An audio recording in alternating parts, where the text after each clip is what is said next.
Bonjour à tous et bienvenue sur Public Sénat. Dans un instant, vous allez pouvoir suivre l'examen d'une proposition de résolution sur la mise en œuvre de la contribution économique territoriale.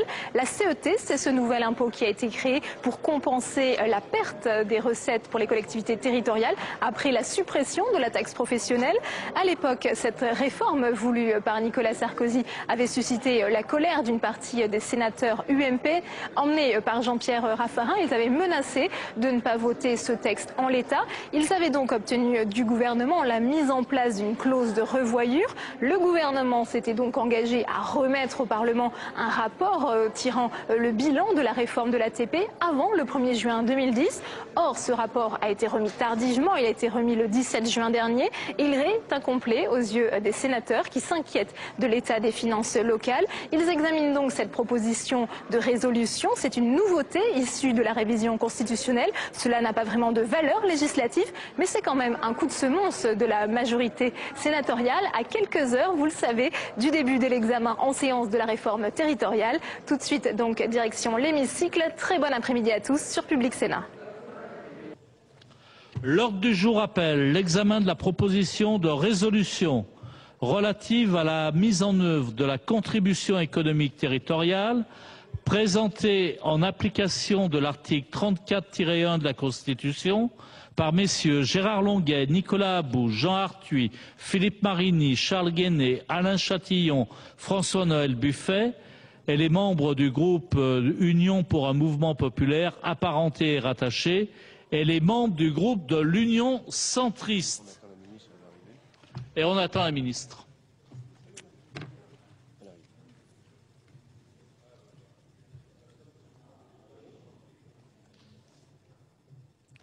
Madame la ministre, bonjour. Et dans le débat, la parole est à monsieur Philippe Marini, co-auteur de la proposition de résolution.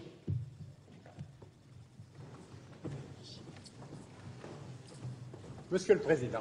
Monsieur le co-auteur. Madame le Ministre, mes chers collègues, il s'agit de la première proposition de résolution soumise au Sénat sur le fondement de la nouvelle procédure constitutionnelle et portant sur les finances locales. C'est un symbole, mes chers collègues, une marque de la détermination du Sénat, plus particulièrement des deux groupes qui sont à l'origine de ce texte, à exercer notre mission constitutionnelle de représentant des collectivités territoriales. Le sujet s'y prête. Transformer la taxe professionnelle en contribution économique territoriale est un pari risqué. Il faut faire en sorte de sortir avec succès du processus dans lequel les acteurs de la réforme sont entrés depuis le 1er janvier 2010. Je voudrais tout d'abord me référer, mes chers collègues, à la lettre de l'article 76 de la loi de finances pour 2010. Cet article n'est pas respecté à la lettre. Si cela avait été le cas, nous ne serions pas en train de débattre d'une proposition de résolution, mais d'un texte législatif susceptible d'être promulgué avant le 31 juillet.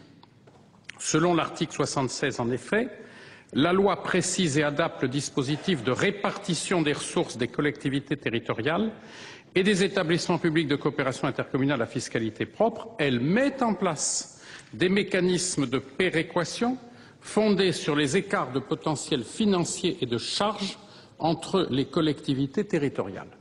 Rappelons-nous, mes chers collègues, que cet article a été voulu par le Sénat et a été déterminant pour finaliser la réforme de la taxe professionnelle.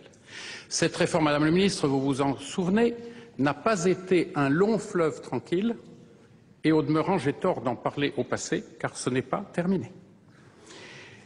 Le principe d'une mise en œuvre de la contribution économique territoriale jalonnée de rendez-vous réguliers nous semble plus que jamais pertinent.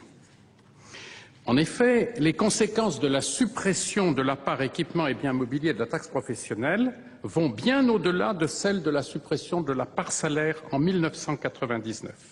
Cette fois-ci, il s'agit d'une réforme qui a un impact sur l'ensemble du système de financement des collectivités territoriales, le rendement des impôts, le fonctionnement des fonds de péréquation, les modalités de répartition des dotations.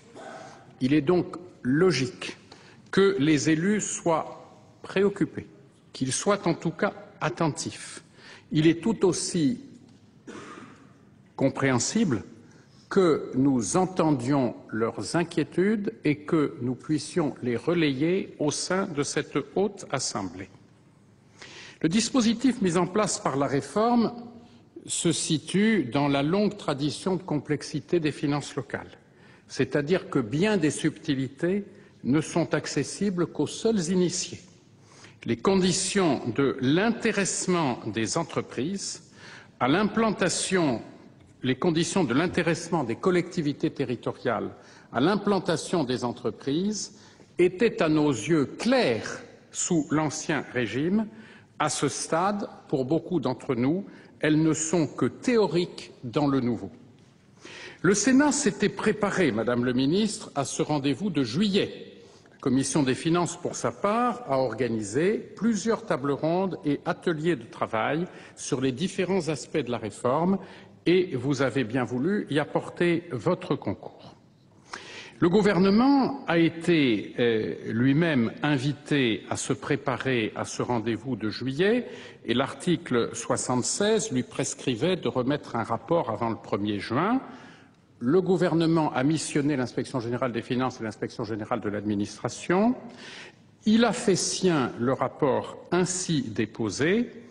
Quant aux simulations répondant aux demandes formulées par la Commission des finances du Sénat, il y a été effectivement répondu tout dernièrement, puisque ces chiffres sont arrivés hier dimanche et n'ont pas pu, je vous le confesse, être totalement exploités.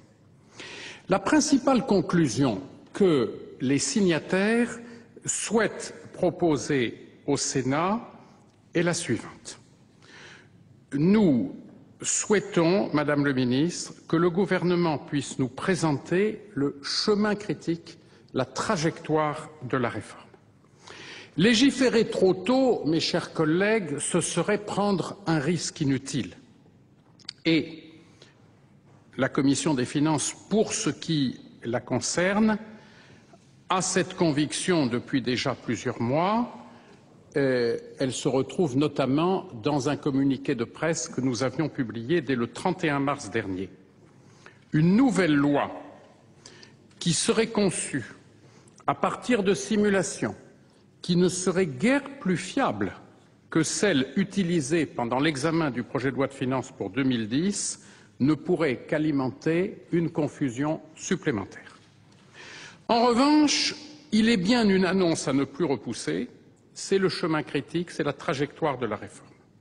Ce que nous attendons de vous aujourd'hui, Madame le Ministre, et ce que la résolution invite le gouvernement à présenter, c'est l'annonce détaillée des dates auxquelles les différentes données seront connues et, en conséquence, le calendrier des modifications législatives.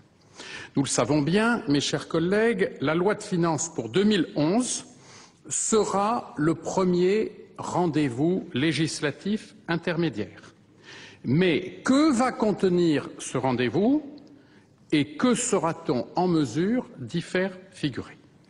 Nous rappelons par exemple dans la proposition de résolution que les notions de potentiel financier et de potentiel fiscal doivent être adaptées pour que le système de répartition des dotations continue de fonctionner, pour que les fonds de péréquation ne soient pas asphyxiés. Il s'agit d'une question essentielle. On ne peut pas imaginer qu'elle ne soit pas tranchée dans la prochaine loi de finances.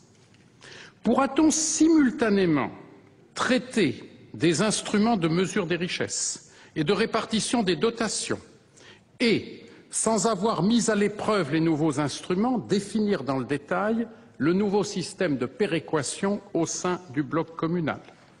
La réponse est sans doute dans la question, et à cet égard, il serait utile que le secrétaire d'État aux collectivités territoriales, votre collègue, puisse préciser à quoi il faisait allusion lorsque, le 22 juin, devant la Commission des finances, il a annoncé l'inscription de dispositions relatives à la péréquation dans le projet de loi de finances pour 2011.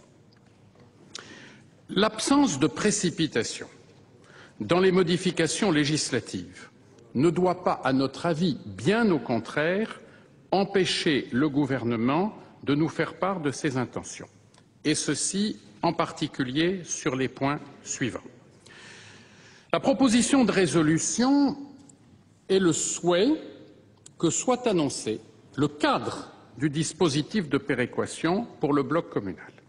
La proposition de résolution exprime également une vive préoccupation de notre part quant au statut de la dotation de compensation de la réforme de la taxe professionnelle, au regard de l'enveloppe normée des concours financiers de l'État aux collectivités territoriales.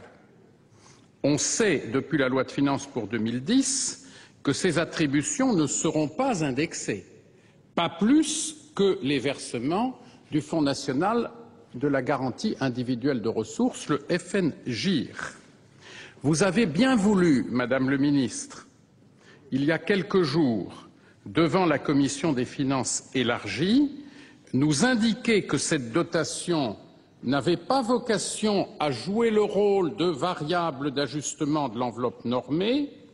Nous sommes nombreux à souhaiter que ces assurances soient renouvelées, car il s'agit bien du principe sur lequel nous serons intransigeants de la compensation à l'euro près.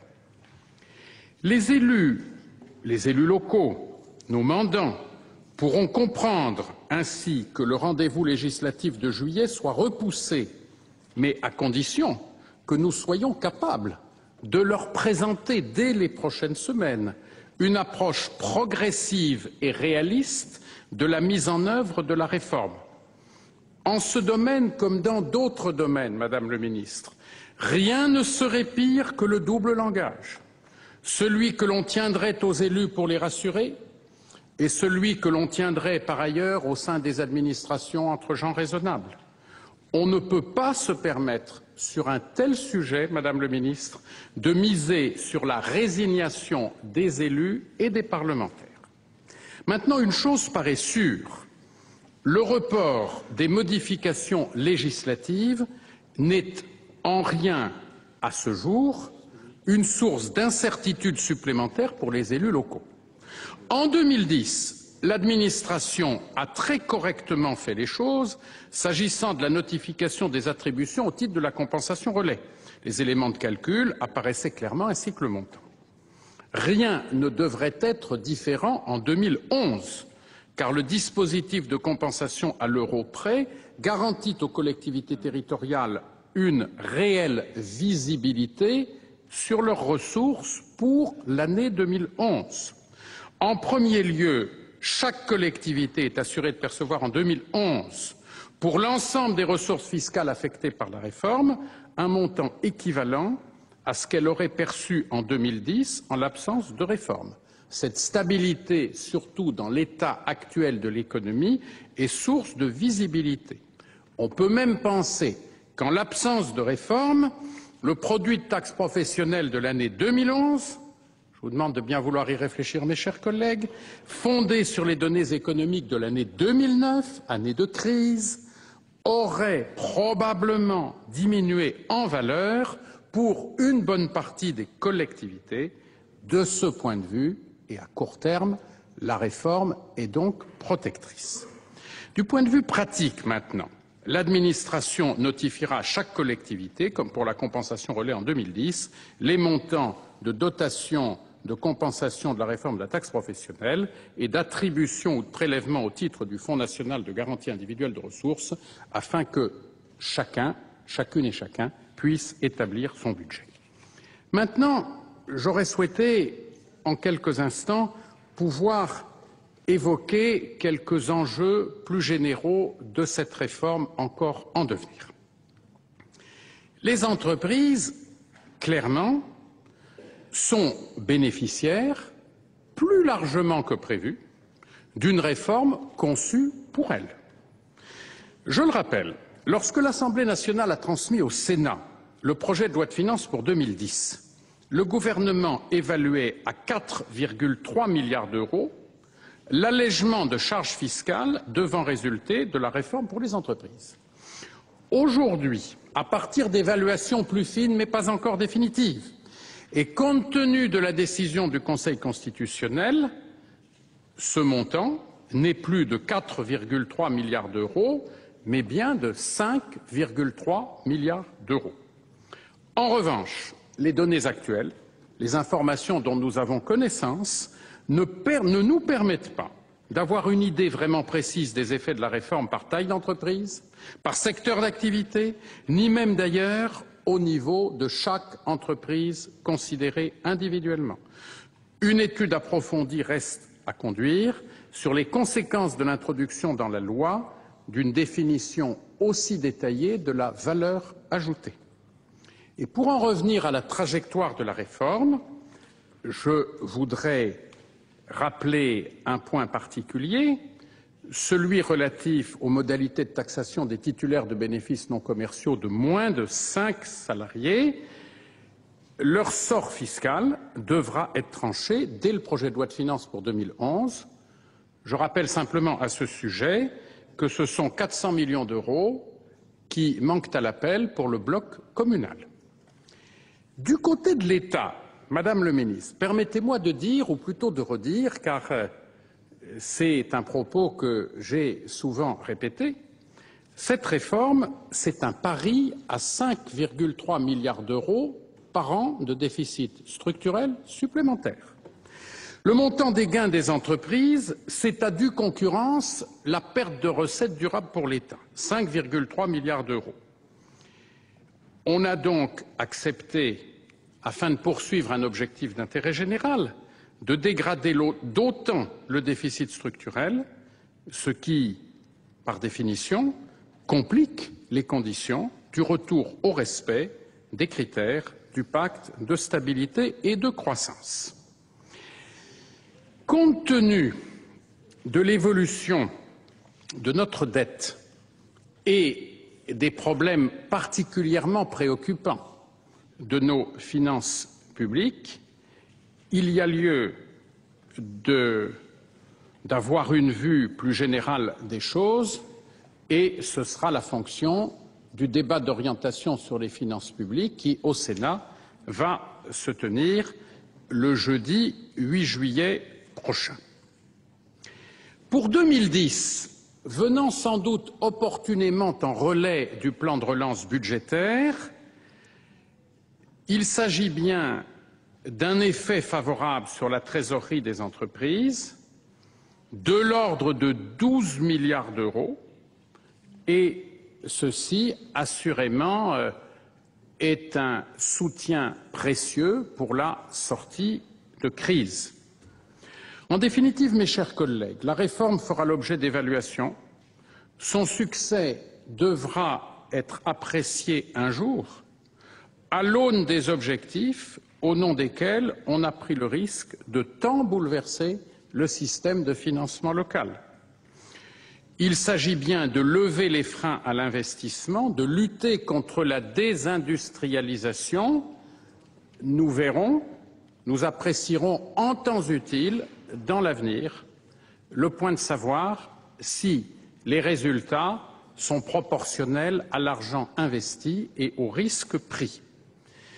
Pour conclure, je souhaiterais, mes chers collègues, remercier particulièrement le président du Sénat, Gérard Larcher, et la conférence des présidents d'avoir inscrit notre proposition de résolution en ouverture de la discussion du projet de loi relatif aux collectivités territoriales.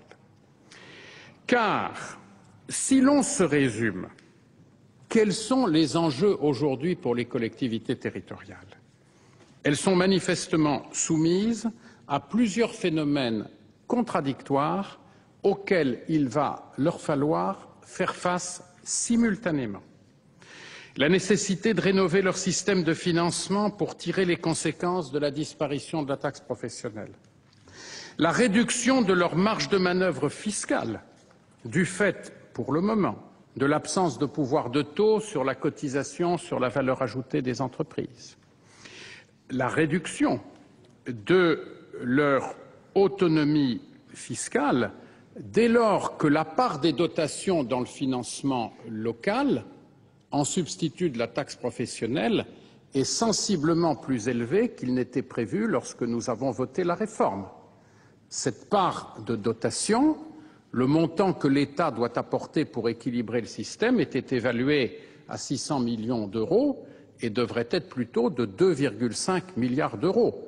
Et cette somme, ce bloc, nous pouvons penser qu'il sera stabilisé, qu'il n'évoluera pas comme la réalité économique. Parmi les préoccupations des collectivités territoriales figure, vous le savez, la forte augmentation des dépenses obligatoires, notamment dans le domaine social et en ce qui concerne les budgets départementaux. Il faut aussi évoquer, dans la conjoncture actuelle et dans le cadre de la consolidation budgétaire que nous devons engager, la stabilisation en valeur du montant des concours financiers que verse l'État à l'ensemble des collectivités territoriales. Et tout ceci devant être cohérent avec les options générales du programme de stabilité 2010-2013 et prendre place dans le cadre des nouvelles règles de gouvernance budgétaire dont notre pays a besoin pour inspirer confiance à l'extérieur. Alors au total, Madame le ministre, mes chers collègues, les auteurs de la proposition de résolution souhaitent réaffirmer, dans un esprit bien entendu très constructif, leur vive préoccupation à l'égard des résultats encore non maîtrisés d'une réforme économiquement utile à court terme, mais dont les effets structurels ne sont pas encore explicités. C'est une réforme qui, au demeurant, nous devons en être conscients, n'aurait pas été possible sans les adaptations voulues par le Parlement et les réécritures successives de l'Assemblée nationale et du Sénat. Et c'est donc avec le souhait d'une vigilance toute particulière, mais aussi, bien entendu, avec amitié et confiance, que nous nous adressons à vous pour vous demander de bien vouloir entendre nos préoccupations. Merci de votre attention. Merci Philippe Marini. Alors, dans la suite du débat, la parole est à Bernard Vera.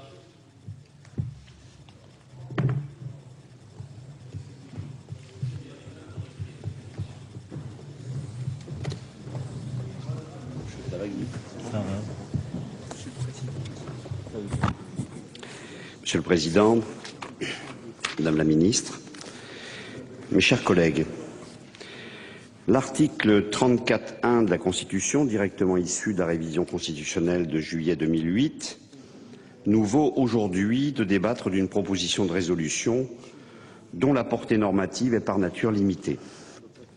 En effet, son adoption n'emporte aucune obligation pour le gouvernement et l'affichage purement politique de l'exercice est donc ainsi affirmé. Une telle démarche présente d'ailleurs, quant à la question posée, un caractère assez particulier.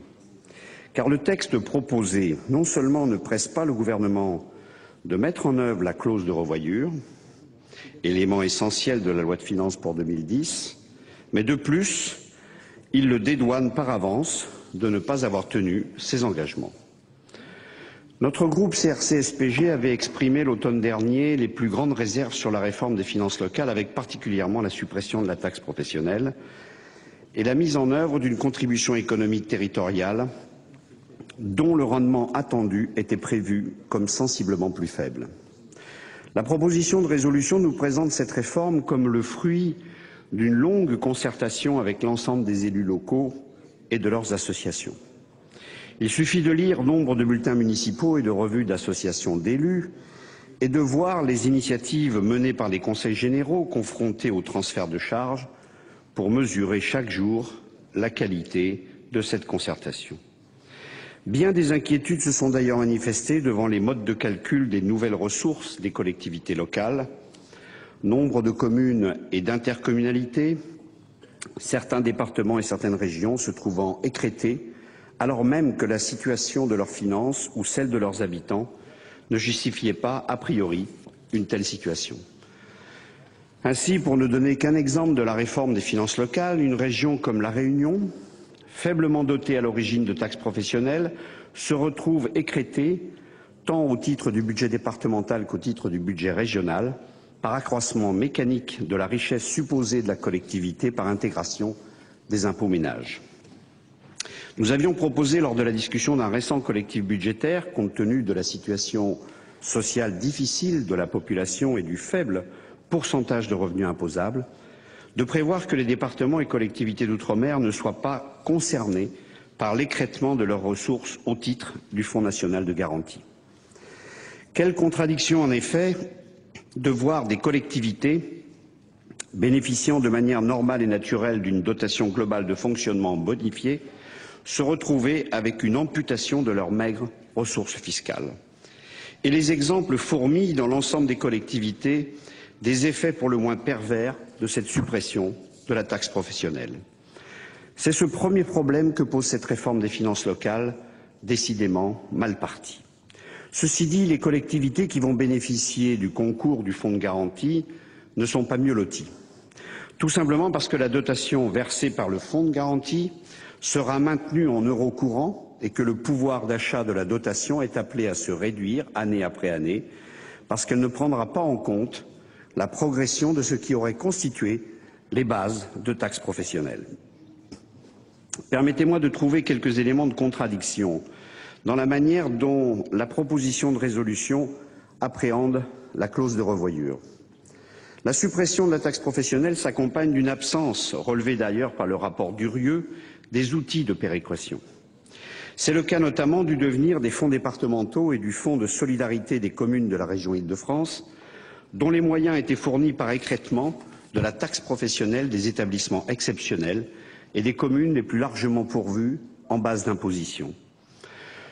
Le problème, c'est que le devenir de la péréquation ne peut passer par une seule démarche horizontale, organisant la solidarité entre collectivités prétendument riches et collectivités présumées plus pauvres, et ce, alors même que la matière fiscale continue de procéder de l'activité économique.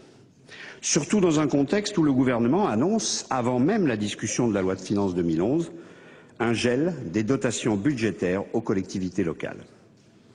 On ne sait toujours pas si la suppression de la taxe professionnelle est bénéfique pour l'emploi, mais on décide tout de même de mettre les élus devant le fait accompli et on les invite à se serrer la ceinture.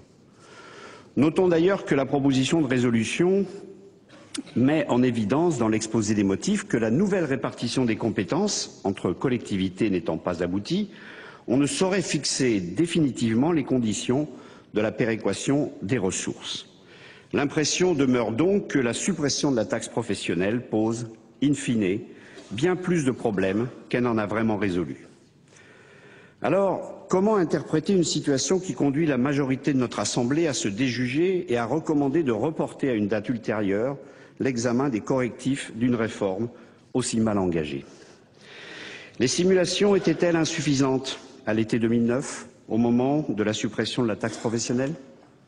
Ne savait-on pas entre février et novembre 2009 que cette suppression allait emporter la suppression des fonds départementaux de péréquation, dont les ressources sont pourtant essentielles aux petites communes rurales et aux établissements publics de coopération intercommunale pour mener à bien leur politique d'aménagement et d'équipement? Ignorait-on que la suppression de la taxe professionnelle allait poser un problème majeur aux communes de la région Île-de-France, où les inégalités sociales et territoriales sont si accusées que la disparition du moindre outil de péréquation est un facteur d'aggravation de ces inégalités?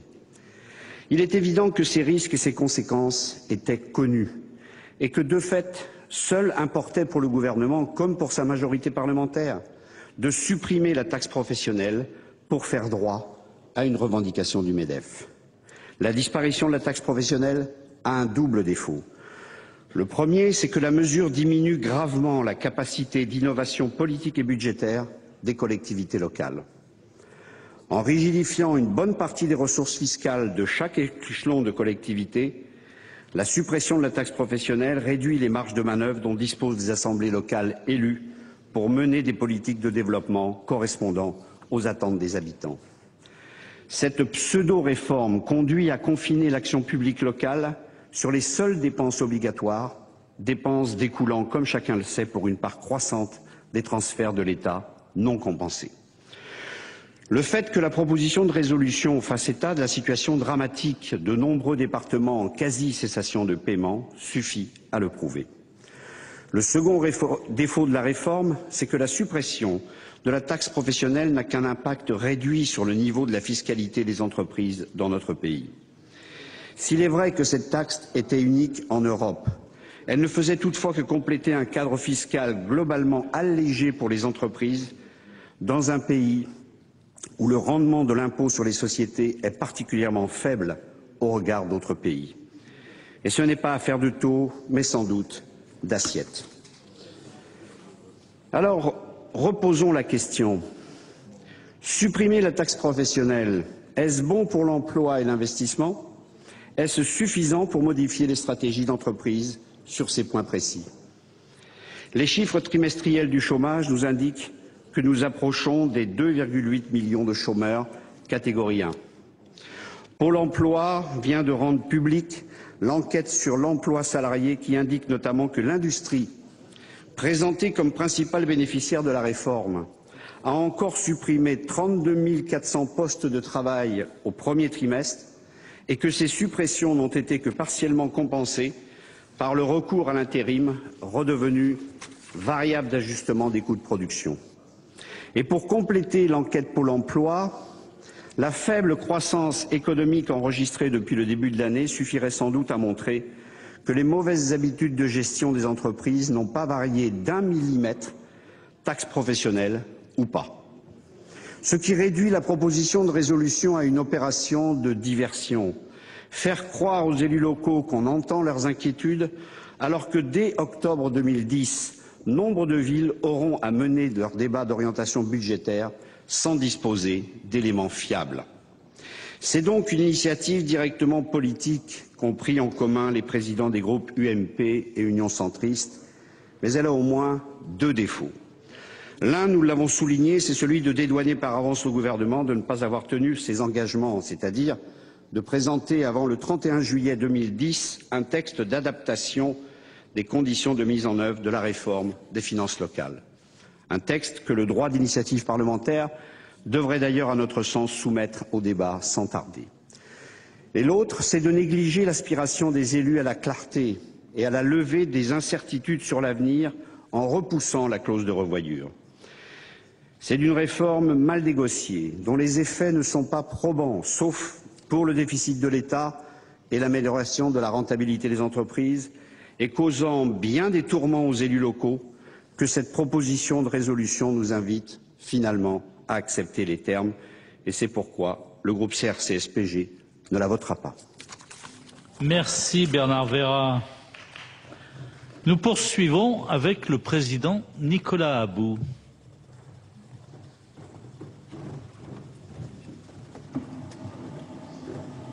C'est gentil de m'accepter. Moi aussi.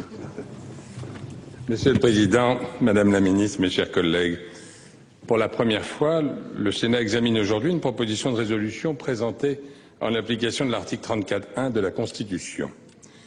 Pour comprendre le sens de cette initiative commune des groupes UMP et Union centriste, il faut, je crois, revenir un instant sur les étapes qui ont jalonné la réforme de la taxe professionnelle. La première étape, c'est bien sûr l'annonce par le président de la République en février 2009 de la suppression de cet impôt. La suppression de la taxe professionnelle était nécessaire. Depuis sa création, trop de réformes successives en avaient altéré peut-être l'intérêt. Pourtant, excellente réalisation. En 2009, il pesait sur les équipements et biens immobiliers des entreprises.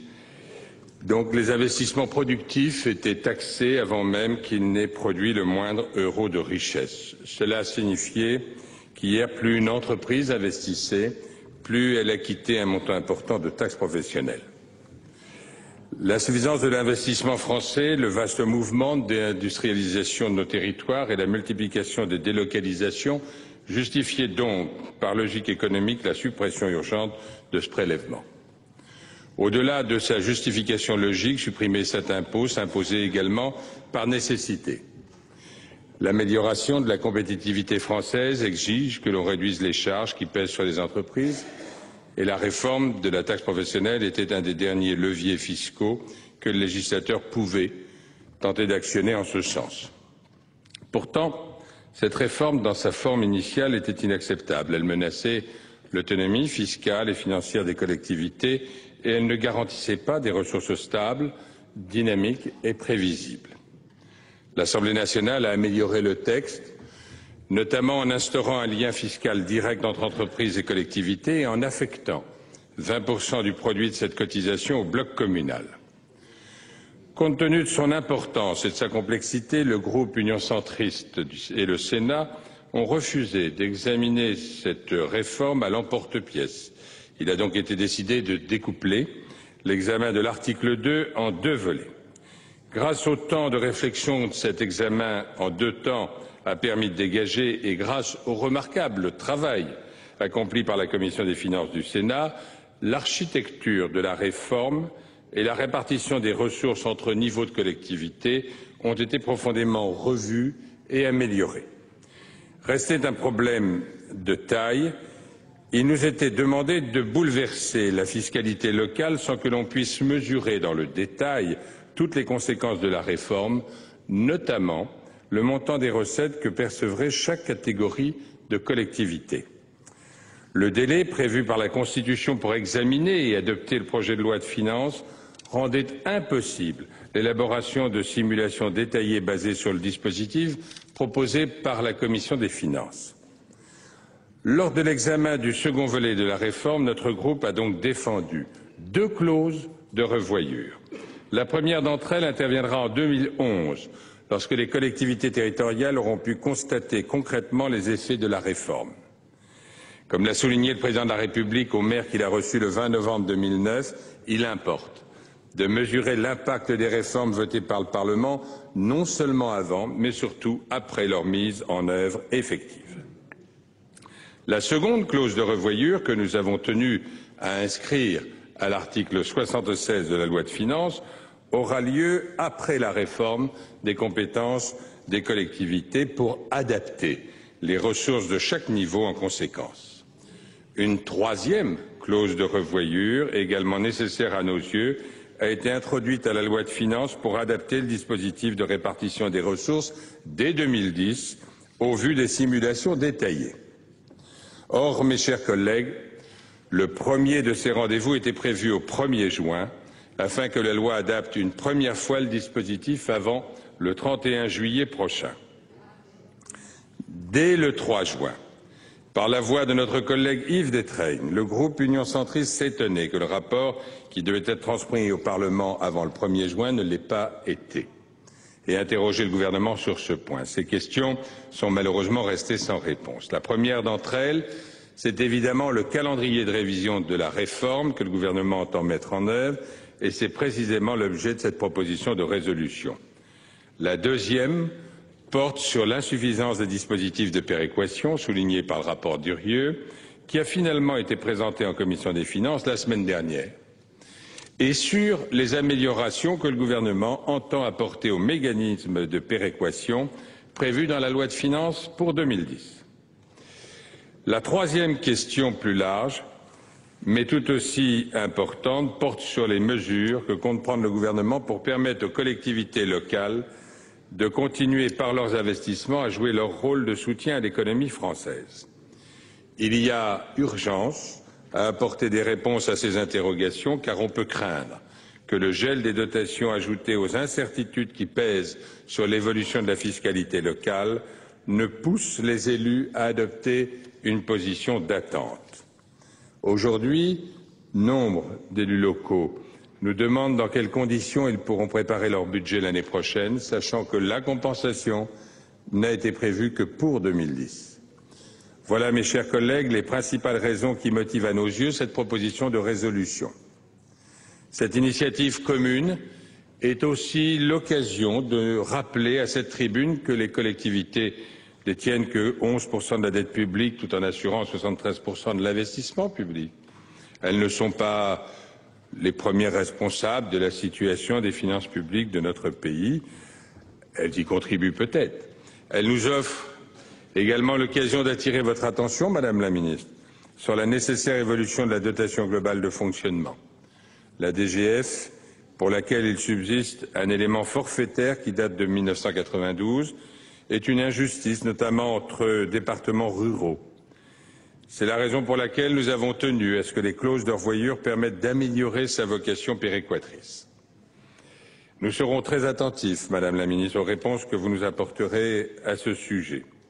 La semaine dernière, lors des questions cribles thématiques portant sur la crise financière européenne, notre collègue Françoise Oqueto a regretté que les hypothèses retenues dans le programme de stabilité transmis par la France à Bruxelles en février dernier ne soient pas aussi crédibles que nous pourrions le souhaiter. Bien pire encore, il a déploré qu'elles ne soient pas cohérentes avec les hypothèses retenues dans la programmation annexée au projet de loi de finances pour 2010. Or, mes chers collègues, les simulations du rapport Durieux ont été bâties sur les hypothèses de croissance économique très audacieuses que la France a transmises à la Commission européenne. Il eût pourtant semblé logique que les simulations prévues à l'article 76 de la loi de finances reposent sur les prévisions établies dans cette même loi de finances. Cela nous semblait si évident que nous n'avons pas pris le soin de le préciser. Eh bien, nous avons eu tort. Je souhaite donc vous interroger, Madame la Ministre, sur la crédibilité de ces hypothèses de croissance. Vous le savez, cette question est de la plus haute importance pour nos collectivités territoriales puisque le produit de la contribution sur la valeur ajoutée des entreprises en dépendra.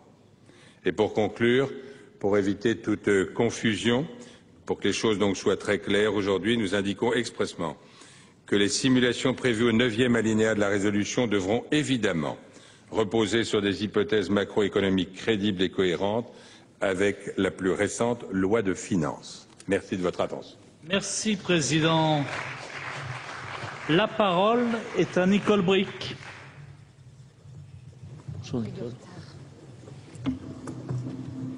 Madame la Ministre, chers collègues, au moment où le texte sur la réforme des collectivités territoriales revient en deuxième lecture au Sénat, nous l'aborderons nuitamment, nous ignorons le sort final qui sera réservé au conseiller territorial et à son mode d'élection, mesure phare du gouvernement, et ainsi que le sort qui sera réservé à la rédaction de l'Assemblée nationale concernant les champs respectifs des compétences des collectivités locales.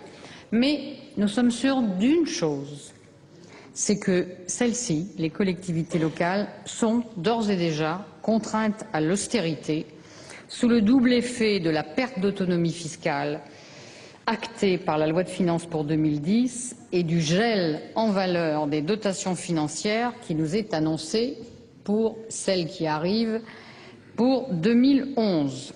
Si l'on y ajoute l'absence de lisibilité compte tenu 1. de la perte de la taxe professionnelle, 2. de la méconnaissance du produit réel des impôts de remplacement, singulièrement la cotisation sur la valeur ajoutée et les IFER, 3. de l'incertitude qui pèse sur la réévaluation des bases, les menaces sont lourdes. La péréquation, grande oubliée de la loi de finances, reste à quai, alors que la Cour des comptes a rappelé les inégalités criantes préexistant à la réforme, inégalités que le gouvernement a gelées dans la loi de finances pour 2010, puisque le mode de compensation les retient tels que.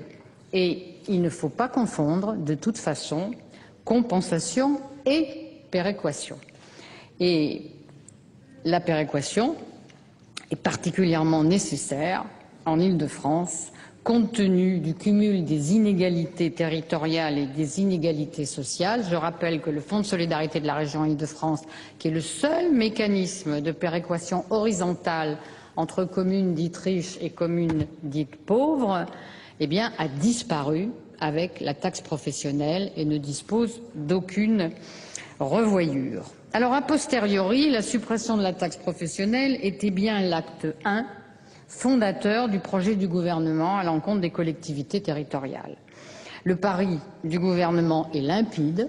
Désormais, les collectivités seront forcées de s'ajuster au nouveau cadre financier dans lequel elles évolueront désormais, et la crise n'aura été qu'une justification a posteriori de ce schéma. Et pourtant, que n'avait-on entendu côté gouvernement lors de l'examen de la loi de finances pour 2010?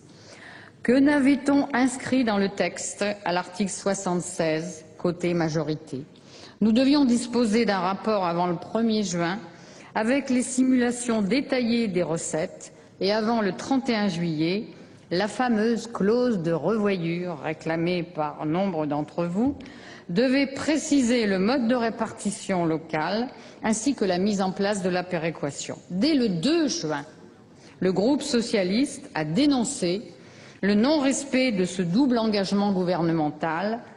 Le ministre du Budget, François Baroin, a confirmé l'enterrement de la revoyure en déclarant le 17 juin en réponse à une question d'actualité posée par notre collègue Jacques Mézard, sénateur du Cantal, membre du groupe RDSE, il a répondu que finalement la clause de revoyure se déroulerait au fil de l'évolution de la préparation budgétaire. Elle était donc officiellement enterrée par cette déclaration. Il nous faut en conclure que le gouvernement entend en 2011 poursuivre la compensation. 2011, après il y a 2012, avec une échéance électorale majeure.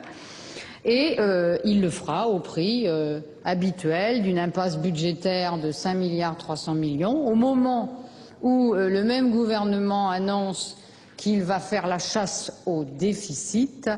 Eh bien, on continuera à payer cette impasse budgétaire en empruntant sur les marchés financiers pour une réforme qui, Madame la Ministre, c'était vos interventions répétées, qui était censée doper la compétitivité des entreprises. La preuve de l'intérêt de cette mesure pour le but que vous avez affiché ne nous a jamais été fournie. Je me rappelle même que le président de la République a dit « les délocalisations vont cesser avec la perte de la taxe professionnelle ». On sait ce qu'il en est de ce type de propos de tribune. Dès lors, chers collègues de l'UMP et du Centre, la proposition de résolution que vous nous soumettez apparaît comme un simulacre, il faut bien utiliser le terme, de cette revoyure tant voulue par une partie de la majorité. Du reste, je ne vois pas le chef des frondeurs à sa place habituelle sur les bancs de la majorité, et pourtant il devrait être parmi nous, car c'était quand même, si nous avions bien compris, le prix à payer pour les frondeurs pour qu'ils votent ce texte. Et M. Raffarin avait du reste utilisé le terme de période probatoire jusqu'à la remise de ce fameux rapport.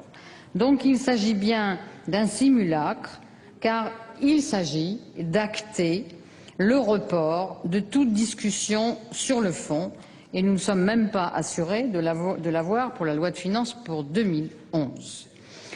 Que faut-il attendre de cette procédure nouvelle introduite par la réforme constitutionnelle de 2008?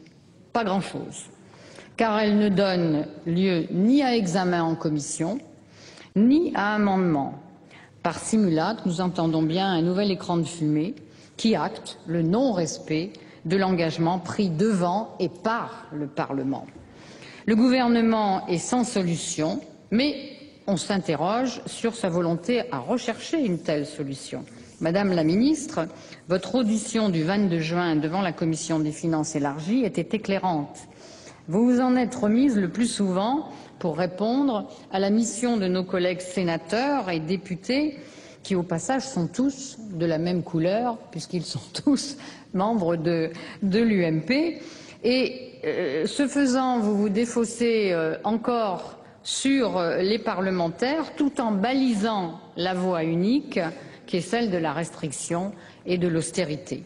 Alors si l'on savait en décembre dernier, quand nous discutions de la loi de finances, que l'on ne disposerait pas à temps de chiffres précis pour effectuer des simulations sérieuses, pourquoi avoir promis? Ces contretemps étaient largement prévisibles, d'autant que les entreprises elles-mêmes ont eu des difficultés à faire leurs déclarations concernant ce qu'on entendait par périmètre de la valeur ajoutée. Et bien au-delà des frondeurs dont il fallait obtenir l'assentiment, il s'agissait en fait pour le gouvernement l'an passé de rassurer le corps électoral des sénateurs et plus largement les élus locaux soutenant la majorité. Je ne suis pas sûre que vous y êtes arrivés.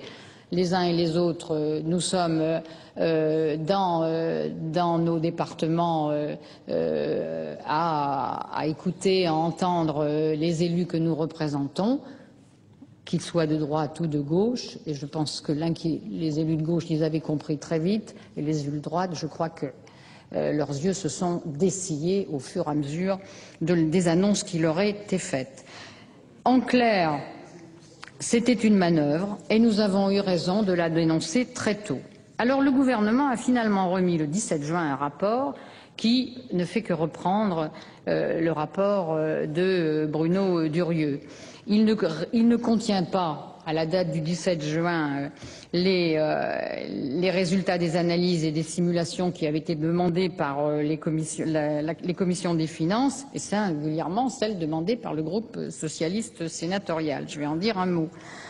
Alors, elles ont finalement été transmises, envoyées. Il faut quand même que nos collègues le sachent, parce que c'est obligatoire pour l'application du règlement intérieur. C'est mon président de groupe qui me le rappelait, qui fait qu'il faut avoir ces simulations la veille du débat sur une proposition de résolution.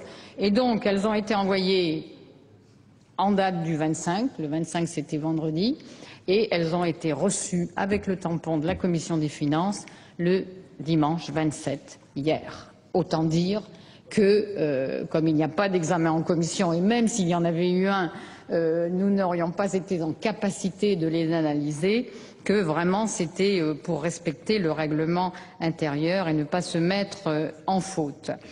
Donc, je reviens sur ces simulations réelles. Elles sont indispensables pour évaluer l'efficacité des dispositifs de péréquation imaginables. Vous connaissez notre attachement au groupe socialiste à traiter globalement de la fiscalité locale, notamment en introduisant le revenu dans l'assiette de la taxe d'habitation. On ne pourra pas nous reprocher, comme vous l'avez fait trop souvent, collègues de la majorité, et notamment le président du groupe majoritaire UMP, de ne pas faire de propositions. Sur quelle base pourrions-nous les faire? Et précisément, nous ne connaissons pas l'effet base, car le gouvernement s'était aussi engagé sur le fond à entamer la révision des bases. Et Madame la ministre, le 22 juin, devant la Commission des finances, vous nous avez confirmé poursuivre l'idée qui avait été avancée par M. Woerth quand il était ministre du Budget, d'une révision des bases échelonnée dans le temps, au fil de l'eau, comme on dit, en commençant par celle des entreprises. Et nous, groupe socialiste, on a toujours été contre cette méthode, car nous craignons, avec cette méthode, une nouvelle injustice au détriment des ménages et une fiscalité locale qui, loin d'être simplifiée, sera encore plus complexe si on saucissonne la révision des bases en commençant par les entreprises. Alors sur le fond, la proposition de résolution se réfugie encore une fois dans l'incantation. Quand elle réaffirme, je la cite, l'attachement à la territorialisation de la contribution sur la valeur ajoutée et son corollaire à la péréquation. Il parle d'or, le rédacteur. Je rappelle que la territorialisation, si elle est actée pour le bloc communal, ne l'est que très partiellement pour les départements et les régions. Si je me souviens, c'est à hauteur de 22%. La mutualisation et son ampleur posent un problème à très court terme. Il nous faut en effet apprécier l'efficacité de tel ou tel dispositif Par exemple, quels sont les effets comparés d'une mutualisation des ressources ou d'un prélèvement a posteriori? Il faut pouvoir l'apprécier parce qu'en fonction de simulations que nous ne connaissons pas, la position peut être différente. Et il est acté que tous les dispositifs de péréquation ne peuvent pas entrer en vigueur en 2011. J'en veux pour preuve la réponse du gouvernement à la question de notre collègue sénateur du groupe socialiste Rachel Mazuir, où le gouvernement a annoncé que le fonds de péréquation des droits de mutation à titre onéreux ne sera actionné qu'en 2012. Donc il n'y aura pas de péréquation pour 2011 et tout est à l'avenant.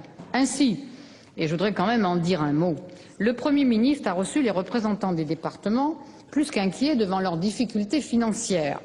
Et j'entendais ce matin notre collègue député et président du Conseil général de la Seine-Saint-Denis qui, avec l'âpreté qu'on lui connaît, mène une bataille légitime sur ce terrain et je veux y faire écho. Le Premier ministre leur a annoncé un projet de loi avant la fin de l'année sur le 5e risque, ce qui nous laisse quand même sceptiques sur l'échéance annoncée en 2011. Et quant à leurs difficultés financières, il serait prévu un système contractuel au terme duquel les départements en difficulté recevraient des avances remboursables. Alors, ça nous conduit à dire qu'on entend que le gouvernement entend régler un problème structurel qui n'est pas de la responsabilité des départements. Ils ne sont responsables ni de l'évolution de la démographie, ni du marché de l'emploi. Et donc, le gouvernement entend régler ce problème structurel par une solution purement conjoncturelle. Cette proposition n'est donc pas de nature à régler la hausse inexorable des dépenses sociales. Pour terminer, il faut souligner que la sous-évaluation du coût de la compensation de la perte de la taxe professionnelle aux collectivités locales dans la loi de finances initiale, mise en lumière à la suite du rapport Durieux et de son examen par le comité de finances locales le 1er juin, je crois, vous a conduit, Madame la Ministre, à justifier l'écart de chiffrage par courrier joint au rapport adressé le 17 juin à la Commission des finances. Parce qu'en effet, on est passé d'une estimation initiale actée dans la loi de finances de 800 millions à finalement 2,5 milliards. Et vous avez répondu, vous êtes justifié de cette évolution, mais je regrette, faute avouée n'est pas pardonnable, car nous sommes trop habitués au Parlement à cette très mauvaise habitude de sous-évaluation d'une charge par le ministère de l'économie et des finances quand cela arrange le gouvernement, comme de surévaluation quand la mesure le dérange. Mais ici, l'intention politique était claire dès le départ. Il fallait calmer les craintes des élus. En écoutant les nôtres, aussi bien que les vôtres, je doute que vous ayez atteint votre but. Alors nous reprendrons ce débat lors des orientations budgétaires, d'ici peu, qui pour la première fois, d'ici peu c'est la semaine prochaine, recevra la sanction du vote. Et à l'automne, bien évidemment, lors de la discussion du projet de loi de finances, qui devrait se caler, effectivement, notre collègue Abou a raison, sur le programme de stabilité transmis à Bruxelles. Et vous avez annoncé, Madame la Ministre, que vous pratiqueriez une révision de l'hypothèse de croissance pour 2011, hypothèse complètement surévaluée à 2,5, et nous attendons donc vos propositions. En attendant, la proposition de résolution se contente de reprendre les termes des clauses de revoyure. Elle n'est même pas un rappel fait au gouvernement du non-respect de sa promesse, pas plus que la manœuvre initiale. Cette nouvelle manœuvre, mauvaise manière, ne nous trompe pas et donc nous ne la cautionnerons pas. Merci Nicole Bricq. La parole est au président Yvon Collin.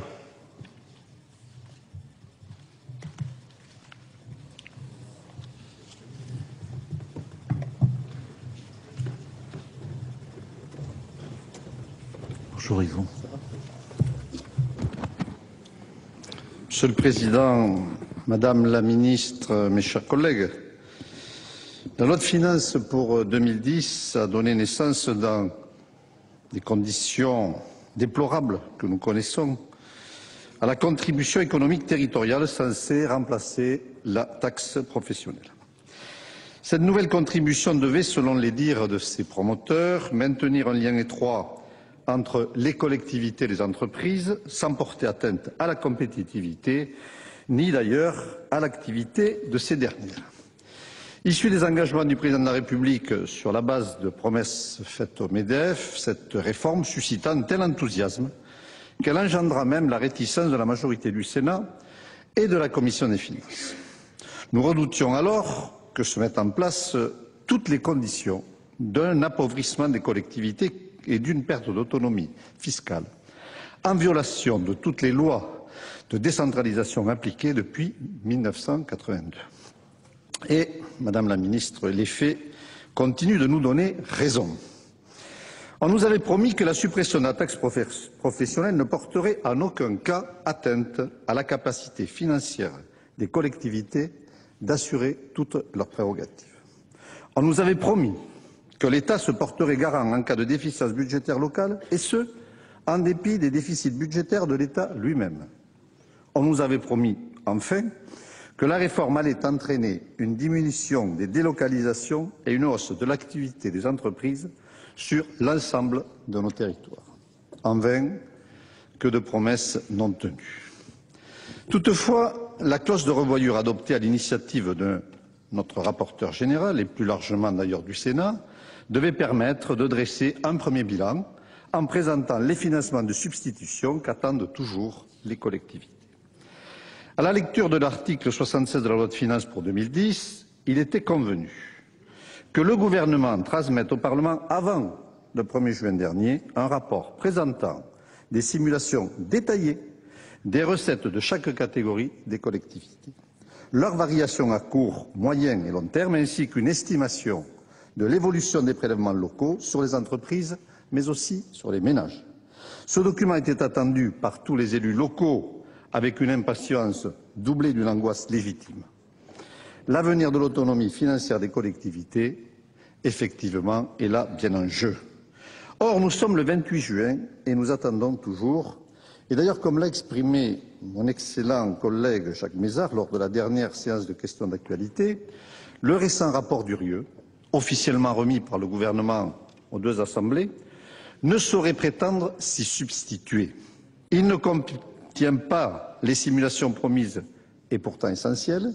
Il est d'ailleurs très significatif, mes chers collègues, que la présente proposition de résolution constate elle-même l'insuffisance et les lacunes de ce rapport puisqu'elle appelle de ses vœux la remise au vote de simulations non seulement complémentaires mais aussi actualisées et détaillées.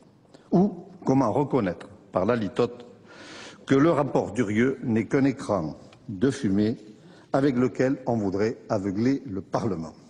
Les sénateurs du RDSE et les radicaux de gauche ne sont pas dupes. Mais au-delà, notre débat de ce jour est surtout symptomatique des conditions déplorables dans lesquelles s'est opérée la suppression de la taxe professionnelle. Le plaidoyer pro domo des auteurs du texte ne nous trompe pas. Il n'y a plus qu'urgence à sauvegarder l'équilibre bien fragile des finances locales bien menacées. Les perspectives financières sont ainsi particulièrement inquiétantes. Le montant de la dotation de compensation de la réforme de la taxe professionnelle est d'ores et déjà beaucoup plus imposant que prévu. Le rapport Durieux, pourtant mal calibré selon nous, l'estime déjà à plus de 2,5 milliards d'euros, soit près de 2 milliards de plus que les évaluations du Parlement de décembre dernier, alors que nous avons mis en garde le gouvernement sur les effets de la récession économique sur la future cotisation sur la valeur ajoutée des entreprises. Aussi, tout inquiétants sont les contours des mécanismes de péréquation, pourtant prévus par la loi de finances pour 2010.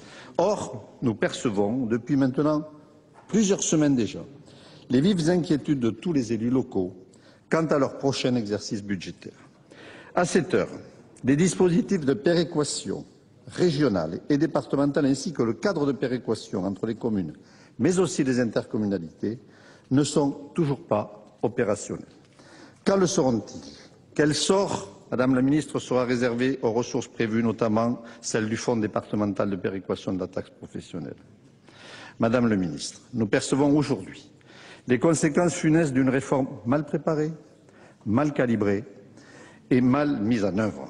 Nos collectivités se retrouvent étouffées, ne pouvant agir rapidement sur les frais de fonctionnement.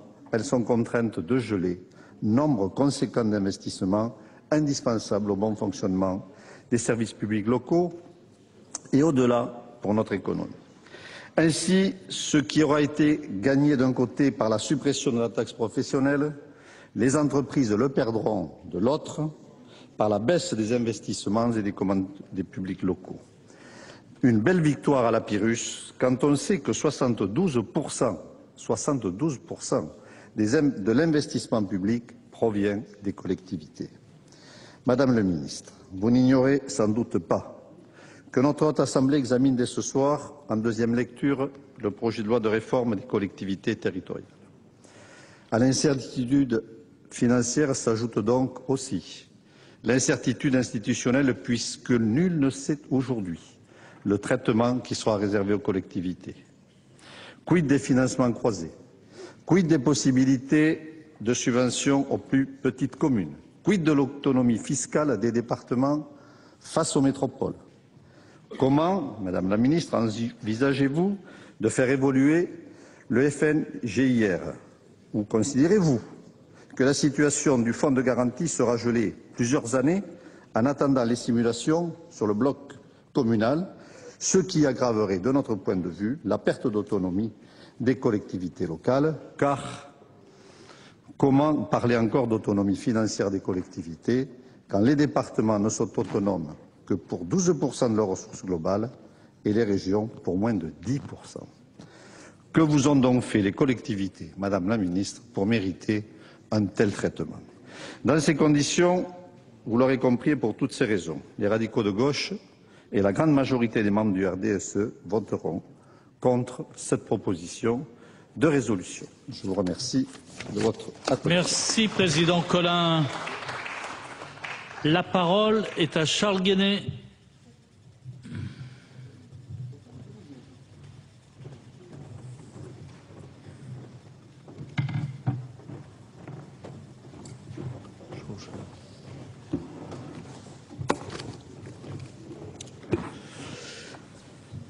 Monsieur le Président, Madame la Ministre, mes chers collègues, depuis le 1er janvier 2010, les entreprises bénéficient de la suppression de la taxe professionnelle qui pesait anormalement sur leurs investissements. Elles sont soumises aux nouveaux impôts créés en remplacement et en particulier à la contribution économique territoriale et à l'IFER, l'imposition forfaitaire sur les entreprises de réseau. Les collectivités territoriales ne percevront directement ces nouvelles ressources qu'à compter de 2011.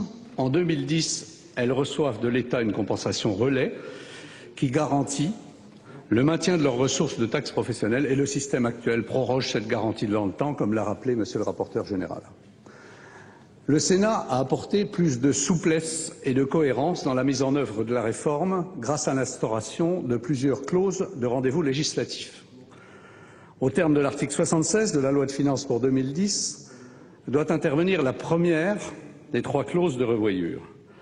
Le Sénat, dans sa volonté de permettre au Parlement de remplir parfaitement son rôle de législateur, mais aussi de garant de la ressource des collectivités locales, a souhaité que les éléments de simulation et d'étude d'impact fussent donnés suffisamment en amont et qu'une loi intervienne avant fin juillet pour effectuer les nécessaires inclinaisons et, le cas échéant, utiliser la loi de finances pour en conforter les termes. Force est de constater que nous avons péché par optimisme. Y a-t-il eu manœuvre pour empêcher ce rendez-vous? Notre but est-il désormais hors d'atteinte? Le processus en est-il pour autant altéré ou dénaturé? Là sont les véritables questions, et cela bien au-delà des effets de manche ou de la volonté de nuire au bon fonctionnement de la démocratie, voire même de pénaliser les collectivités locales en usant de quelques arguties sans intérêt véritable. De quoi est-il question? Notre majorité a tenu à ce que cette réforme très complexe soit assortie de clauses de rendez-vous dans le temps, afin que les effets de la loi soient bien mesurés et les corrections effectuées. Dès les simulations faites, c'est-à-dire après application de la première partie de celle-ci, mi-2010, puis l'année suivante, lorsque la deuxième partie serait réalisée, enfin, autant que de besoin, lorsque les transferts de compétences prévus par la réforme des collectivités locales seront connus et étudiés. Notre majorité l'a voulu, alors que d'autres se sont contentés de contester la réforme. Elle y demeure aujourd'hui plus que jamais attachée, à l'instar de l'ensemble des élus de la République, qui ont d'ailleurs pu constater, dès après la première année de mise en œuvre, où était la vérité et où se situait la désinformation. Où en sommes-nous? L'article 76 prévoit que la loi précise et adapte le dispositif de répartition et met en place les mécanismes de péréquation fondés sur les écarts de potentialité de charge, et cela au terme d'un processus d'études et de rapports fournis. Si le gouvernement s'est entouré des compétences nécessaires avec la mission Durieux, il a produit des éléments avec un léger retard d'environ 10 jours, encore que le contenu fut disponible dès le 1er juin, puisque les éléments matériels étaient pour la plupart à notre disposition et en ligne, et je sais que dans cet hémicycle, chacun de nous a mis à profit les 10 jours de décalage pour étudier tous les rapports par le menu et dans le détail.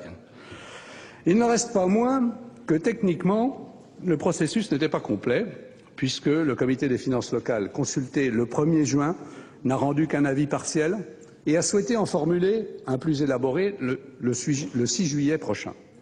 Par ailleurs, les simulations n'ont pu être réalisées que sur les bases de la comptabilité publique, puisque les entreprises avaient jusqu'au 15 juin pour déposer leur déclaration, ce qui implique que les éléments réels ne pourront donc être collationnés que postérieurement et les simulations en découlant guère avant fin juillet.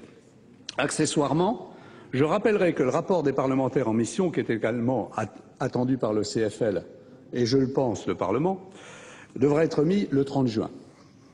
Il reste que tous les rendus des observateurs et conclusions des experts aboutissent actuellement à une non-remise en cause de la répartition globale des ressources, dans la mesure où l'équilibre trouvé répond aux objectifs et ne rend pas utile une modification générale, et surtout, l'ensemble des élus a pris en compte les données générales de la garantie consentie, et il serait donc dangereux et très perturbant de revenir une nouvelle fois sur ce schéma. Ce qui n'oblige pas à une révision complète donc de la loi, mais à un examen des problèmes identifiés. La première clause de revoyure doit donc concerner les grandes lignes d'urgence qui sont d'ores et déjà repérées. Il importe d'établir au plus tôt de nouveaux concepts de potentiel fiscal et foncier sans lesquels aucune réforme de péréquation ne serait possible pour le bloc communal, et cela nécessite du temps et de l'expertise. Les systèmes de péréquation pour les départements et les régions doivent être révisés, ainsi que celles que certains IFER, et le cas de la péréquation du bloc communal reste vivement attendu. Et bien sûr, les élus doivent être rassurés quant au sort des fonds départementaux de péréquation de la taxe professionnelle et du SRIF. Serions-nous en mesure de le faire avant fin juillet et encore plus voter un texte? Aucune personne de bonne foi ici ne se risquerait à l'affirmer. J'irai plus loin, j'entends déjà les vociférations qui monteraient ici et surtout là, devant cette hâte suspecte et totalement aberrante à vouloir légiférer en aussi peu de temps sur un sujet aussi complexe et aussi important pour nos collectivités locales. Car en fait, qu'avons-nous entendu faire à travers cette clause de revoyure? Je m'adresse bien sûr à ses auteurs, à ceux qui, soucieux de la bonne élaboration de la loi, ont souhaité qu'elle existât. Nous avons souhaité un temps de réflexion, d'échange sérieux et de débat sur les simulations réalisées, sur l'approche nouvelle des notions de potentiel financier et sur les paramètres d'une péréquation repensée. À titre personnel, et sans vouloir paraphraser un homme illustre, je pense que les élus de France attendent autre chose que de nous voir nous agiter comme des cabris dans l'hémicycle au cri de clause de revoyure, clause de revoyure. Ils veulent... Nous interrompons l'examen de cette proposition de résolution sur la mise en œuvre de la contribution économique territoriale. Un texte qui n'a donc pas de valeur législative, mais comme l'a rappelé Philippe Marigny, un des auteurs de cette proposition de résolution, l'objectif était pour les parlementaires de faire part au gouvernement des préoccupations des sénateurs sur la réforme de la taxe professionnelle. À ce jour, ils estiment qu'ils n'ont pas tous les éléments en main pour maîtriser l'impact de cette réforme sur les finances publiques. Un texte donc sans valeur législative,